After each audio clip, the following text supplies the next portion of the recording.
In 1918, during the final months of World War I, a deadly new flu virus appeared. Troop movements and overcrowded barracks helped spread the disease, and wartime censorship hid it from the public eye. The Spanish flu infected a third of the world's population, already weakened by 4 years of war. In a single year, it killed up to 100 million people, more than both world wars combined. War wounds aren't the only threat to people living in conflict. War weakens the national immune system and can lead to catastrophic outbreaks of disease. So, what do people need to stay healthy? Clean water and enough food to eat, a safe place to live with working sanitation, a functioning health system with qualified medical staff and enough medical supplies. But what happens to these when war breaks out? When these systems falter, men, women and children are left exposed to deadly viruses and other diseases.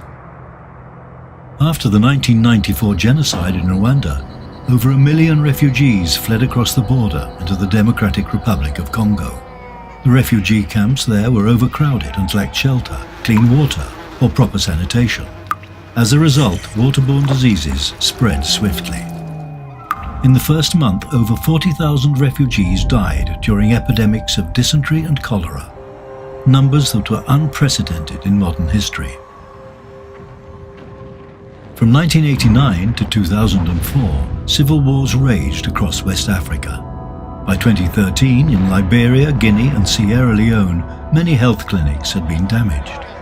For every 30,000 people, there was only one doctor. So when Ebola broke out in March 2014, health services were unprepared, understaffed and overwhelmed. Over 28,000 cases were reported and 11,000 people died. The largest and most deadly Ebola outbreak ever recorded. In Yemen, civil war has left the country in ruins. Blockades and fighting have caused soaring food and fuel prices. Many essential items doubled in price in just 3 years.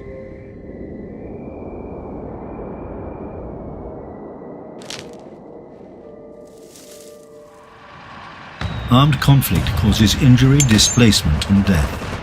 But it continues to affect people's health, even after the front lines have moved or the guns have fallen silent.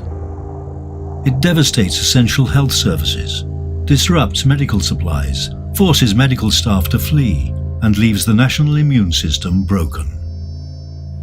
When deadly diseases arrive, they're even harder to fight. For people caught up in violence or its aftermath, it is more important than ever to have access to healthcare, shelter, sanitation and food, just to ensure they survive in the wake of war and can look to the future.